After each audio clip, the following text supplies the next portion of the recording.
Hi guys, എല്ലാവർക്കും സുഖമല്ലേ? എല്ലാവർക്കും സുഖമാണെന്ന് വിചാരിക്കുന്നു. അപ്പോൾ നിങ്ങൾ തമ്മിൽ കണ്ട പോലെ എൻ്റെ ലൈഫിൽ എനിക്ക് ആദ്യമായിട്ട് ഉണ്ടാകുന്ന ഒരു എക്സ്പീരിയൻസ് ആണ് അത്. ആ ഒരു ഡേ ആണ് നിങ്ങൾക്ക് ഞാനിത് കാണിച്ചു തരാൻ പോകുന്നത്. മറ്റൊന്നുമല്ല, നോട്ടിഫിക്കേഷൻ വരുന്നത് കേട്ടോ. ഞാനൊരു ജഡ്ജായിട്ട് പോയി ഇരിക്കാൻ പോവാണ്. പാണമ്പടിപ്പള്ളിയിൽ പിള്ളേരുടെ കലോത്സവം നടക്കണം. പാണമ്പടിപ്പള്ളിയിൽ നിന്നും മാത്രമല്ല, നമ്മുടെ കോട്ടയത്തുള്ള എല്ലാ പള്ളികളിലും, യാക്കോബ് പള്ളികളിലും ഇതുപോലെ സെൻട്രൽ സ്കൂൾ കുട്ടികൾ അവർക്ക് മത്സരമുണ്ട്. അവിടെ നിന്ന് ജയിച്ചു വരുന്ന പിള്ളേരെല്ലാം അവിടെ എല്ലാ പള്ളികളിൽ നിന്നും ഫസ്റ്റും സെക്കൻഡും തേർഡും കിട്ടിയ പിള്ളേർ ഒരുമിച്ച് വന്ന് അവിടെ നിന്ന് ഒരു കോമ്പറ്റീഷൻ അങ്ങനെയാണ്. അപ്പോൾ പാണമ്പടിപ്പള്ളിയിലെ കുട്ടികളുടെ കലോത്സവത്തിൻ്റെ ജഡ്ജായിട്ടാണ് ഞാൻ പോകേണ്ടത്. എനിക്കൊരു നോട്ടിഫിക്കേഷൻ ഓക്കെ. അപ്പോൾ എനിക്കൊരു എക്സൈറ്റ്മെൻ്റ് ഉണ്ട്, അതുപോലെ തന്നെ എനിക്ക് ഭയങ്കര വീടായിട്ടും തോന്നുന്നുണ്ട്. കാരണം ഞാൻ ഇതിന് ഈ ജഡ്ജ് ചെയ്യാൻ മാത്രം എനിക്ക് ക്വാളിഫിക്കേഷൻ ഉണ്ടോ എന്നൊക്കെ എനിക്കൊരു ഡൗട്ടുണ്ട്. പക്ഷേ ആദ്യമായിട്ട് കിട്ടിയ ചാൻസ് കളയാനും തോന്നിയില്ല. എന്തായാലും നമുക്ക് ചെന്ന് നോക്കാം. വലിയ കുഴപ്പമൊന്നും ഇല്ലെന്നാണ് എൻ്റെ ഒരു മനസ്സ് പറയുന്നത്. പിന്നെ നമ്മൾ അത്യാവശ്യം കുഴപ്പമില്ലാതെ പള്ളിയിലൊക്കെ കൊയറിനും അല്ലാത്ത ചെറിയ ചെറിയ പാട്ടൊക്കെ പാടി നടക്കുന്നതുകൊണ്ട് വലിയ കുഴപ്പമില്ലെന്ന് വിചാരിക്കുന്നു. ഞാൻ എന്നെ തന്നെ നോക്കിയതല്ല, ചെറുതായിട്ടൊക്കെ ഒരു സൈഡിലൂടെ, നമ്മൾ പാട്ടൊന്നും പഠിച്ചിട്ടില്ല, എന്നാലും ചെറുതായിട്ടൊക്കെ ഒരു സൈഡിലൂടെ പള്ളിയിൽ കൊയറിലൊക്കെ പാടുമെന്നുള്ളൊരു ധൈര്യം മാത്രമേ ഉള്ളൂ. അപ്പം അങ്ങനെ പാട്ടൊക്കെ കേൾക്കുമ്പോൾ നമുക്ക് കുഴപ്പമില്ലാതെയൊക്കെ പിള്ളേർ പാടുന്നതൊക്കെ അറിയാനായിട്ട് പറ്റും എന്ന് വിചാരിക്കുന്നു. അപ്പോൾ ഞാൻ ഒരുങ്ങി നിൽക്കുകയാണ്. ഒരുങ്ങി മീൻസ് പള്ളിയിൽ പോകണം, നമ്മുടെ ഇവിടുത്തെ പള്ളിയിൽ പോകണം. എന്നിട്ട് അവിടെ നിന്നാണ് പിന്നെ മണ്ണാട്ട് പള്ളി, പാണമ്പടി പള്ളിയിൽ പോകണം. എക്സൈറ്റ്മെൻറ്റും കൊണ്ട് മൊത്തം തെറ്റിക്കുകയാണ്. അപ്പം ചെന്നിട്ട് കാണിച്ചു തരാം. ഞാൻ നിങ്ങളെ ഒത്തിരി വലിച്ചു കിട്ടിയൊന്നും ബോറടിപ്പിക്കുന്നില്ല. അപ്പം നമുക്ക് പാണമ്പടി പള്ളി ചെന്നിട്ടാണ്. ഓക്കേ.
ദൈവമായ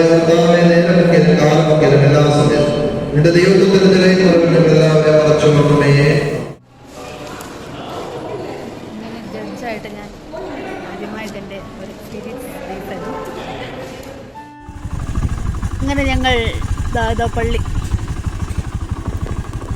പള്ളിയാണോ? അതെ, പള്ളി. ഇവിടെ മഴ. പാണമ്പടി പള്ളിയിലെ ജഡ്ജായിട്ട് ക്ലാൻ നസിറ്റി. ഞങ്ങൾ നേരെ തിരിച്ച് വീട്ടിൽ പോവുകയാണ് ഗൈസ്. ഇതാണ് തൂക്കുപാലമല്ല, ഓൾമോസ്റ്റ് അങ്ങനെ ഒരു തൂക്കുപാലത്തിന്റെ മോഡൽ പോലെ. തൂക്കുപാലമല്ല, സാധാരണ ഒരു പാലം. ഞാൻ കൂടെ ഇങ്ങോട്ടാണ്. നല്ല തോട്, നല്ല വെള്ളം, ഒഴുക്ക്. ബാക്ക് ക്യാമറ ഇപ്പം കണ്ണാടി കൂടെ പറ്റിയത് പള്ളിയുടെ നമ്മുടെ ഇതും ഞാനേ ഉള്ളൂ ചേച്ചിയില്ല. ഇവിടെ വെള്ളം കൂടെ എടുത്തു, ചുമ്മാ വെള്ളം കൂടെ എടുക്കും.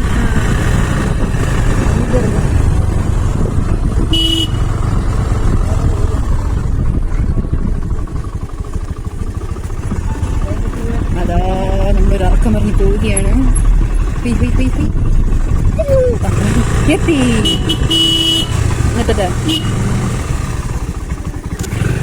അപ്പോൾ നമ്മൾ പാണമ്പടിപ്പള്ളിയിലെ പരിപാടി കഴിഞ്ഞിട്ട് വീട്ടിലെത്തി. നല്ലൊരു എക്സ്പീരിയൻസ് ആയിരുന്നു. എൻ്റെ ജീവിതത്തിൽ ആദ്യമായിട്ടാണ് ഞാനിങ്ങനെ ഒരു ജഡ്ജൊക്കെ ആയിട്ട് പോയിരിക്കുന്നത്. ഇത് എന്നെ തന്നെയായിട്ടൊരു വിളിച്ചല്ല, ഒരു ബൈ ചാൻസ് എനിക്ക് കിട്ടിയൊരു എക്സ്പീരിയൻസ് ആണത്. എന്നാലും പണപിടിപ്പുള്ള പുള്ളിക്കാർക്കും എല്ലാവർക്കും എൻ്റെ വക നന്ദി പറയുന്നു ഫസ്റ്റ് ഓഫ് ഓൾ. പിന്നെ അപ്പോൾ ഈ വീഡിയോ നിങ്ങൾക്ക് എല്ലാവർക്കും ഇഷ്ടപ്പെട്ടു എന്ന് വിചാരിക്കുന്നു.